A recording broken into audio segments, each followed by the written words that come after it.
Hi, welcome back to more YouTube channel. It's Chris back with my rant stroke thought of the day. I'm going to have a rant on this one. Another injury. The bodies keep hitting the floor. This time it's Callum Wilson. We didn't play in the Bournemouth game. He pulled out the England squad, and now the news is doing the rounds that Wilson's going to be out for 4 to 6 weeks with a hamstring injury. Utter disaster for Newcastle United. So Alexander Isak is also out. So currently we have no centre forwards whatsoever to play in a massive list of huge games coming after the international break, including Chelsea, PSG, Manchester United, to name but 3. My God, what is going on with injuries at this football club right now? So I'm just going to have a little rant here about the striker situation. I've mentioned this before, and I'm going to mention this again. It just highlights to me even further what a massive mistake the club made by not buying a third striker in the summer transfer window, whether that was a permanent deal, obviously FFP restricted that, or whether it was a loan to buy deal for a young striker that we could have maybe gotten the door from abroad, as Mark mentioned on What's Going On Monday night. I just don't understand why the club didn't do it. I really, really don't. I'd love an explanation from the club and from Eddie as to what the thinking process was about that backup striker. And I know they've been asked that before, and the answer is the same as Anthony Gordon can play up front, and he played one season up front, a little bit of the season, I beg your pardon, for Everton, and then he played it in the summer for England, and he played it quite well. But did he play it quite well because of the players that were around him? I don't know. It's a hell of an ask to expect Anthony Gordon to play up front and be a focal point. I think Mark showed from his stats and his graphics, certainly against Bournemouth, that there was a lack of a centre forward there, a lack of an outlet ball.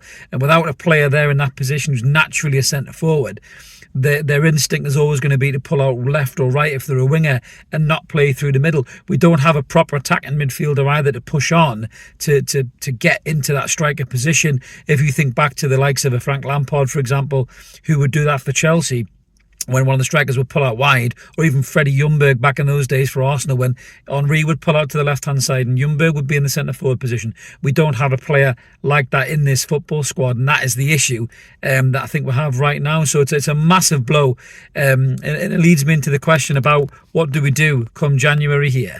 You know, for me, this is blatantly obvious as the nose on your face. As much as we're saying we need a replacement for Sandro Tonali, we need a centre-forward. Now, whatever centre-forward we decide to go to, do we go to a young centre forward who's happy to, you know, have a little game time here and there, maybe likes of the Leonardo player from Brazil that's been linked to, who looks a really good player, but he's a young lad learning this game? Do we go for a player like that? Do we go for an established older centre forward who's maybe coming to the end of his career and is happy to, you know, play the odd cup game here or there in the shape of an Olivier Giroud? Or do we say now is the time to go and get a proper centre forward? But the problem is, a proper centre forward, somebody who can put pressure on Wilson and Isak to start in this team, is going to cost you, you know, circa 100 million quid. You know, you got Victor Osimhen in the transfer window in January, who is going to be a huge target for a lot of football clubs, Saudi Arabia as well, I'm sure, no doubt. More on that in a second. But this kid's going to cost you 100 million quid easy. So, you know, do Newcastle just say fuck it and go for it and then take whatever comes their way in terms of FFP? You know, Everton have breached it, Manchester City have breached it, Chelsea have breached it. There's all these rumours and stories about point deductions, but fuck all has been done. And fuck all has been done for City probably for the past 2 years. So do Newcastle just take a punt on it and say fuck it, let's go drop 150-200 million quid on 2 players in the January window, and then we'll just see what's coming further down the line? These are the questions that the club are going to have to ask themselves, really difficult questions, because these injuries are mounting up. And I look at the games coming after the international break: PSG away in the Champions League, Chelsea in the Carabao Cup, and I just worry that this current squad isn't going to have enough to win those games. So we might go at the Carabao Cup. As much as I'd love to win that thing, I just don't think we've got a strong enough squad to stay in it. I know we've beat Manchester United and Manchester City already, you know, because we already had the deck stacked against us. And I'd love the lads to beat Chelsea and push on and try and get to the final. And you know, they've got a good chance of winning this cup if they do get past Chelsea, and then whoever will get in the next round of it. But I just think that this squad is not going to stretch any further than it's stretching already. I mean, there is news that Alexander Isak may be back after the international break, but you can't throw him straight into these games. He might break down again. You know, I was looking at the stats there. So Alexander Isak and Callum Wilson, before anybody gets in the comments and starts giving me shit about doubting the lads, I don't doubt any of those players for 1 second. Their ability is clear as day.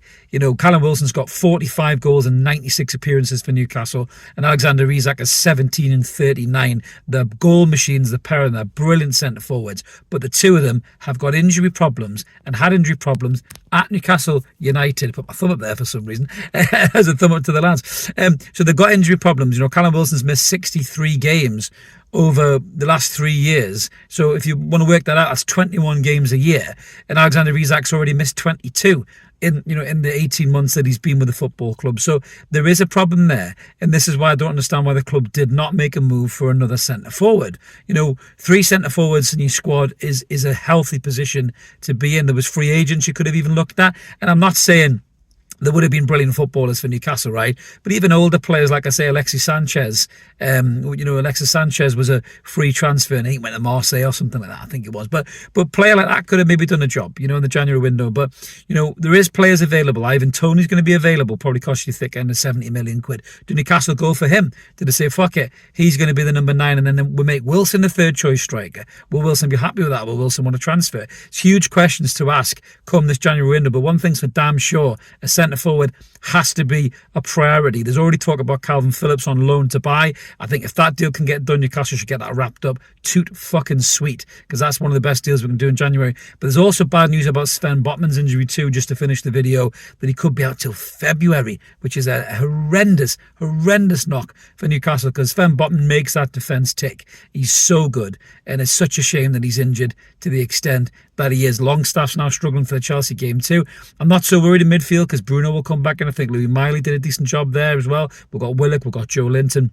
I think we could do a decent job with the midfield. We've got enough cover in there, but defensively and offensively, we're in real trouble here. Come January, for me, I'm thinking 3 players. I'm thinking a centre-back, I'm thinking a defensive midfielder and a centre-forward. Now, listen, if this Saudi loan deal does not get knocked back, which it probably will do, and this is why the clubs don't want it to happen, you've got 3 fucking players straight away. You could take out the Saudi League in my mind. You got Laporte at the back, Ruben Neves or Milenkovic-Savic in midfield, and you could even go up front and get Karim fucking Benzema. Now, that would do the job nicely, wouldn't it, Newcastle fans? However, I don't believe the pissy Premier League will ever allow that to happen. So we'll find out on the 21st about this vote.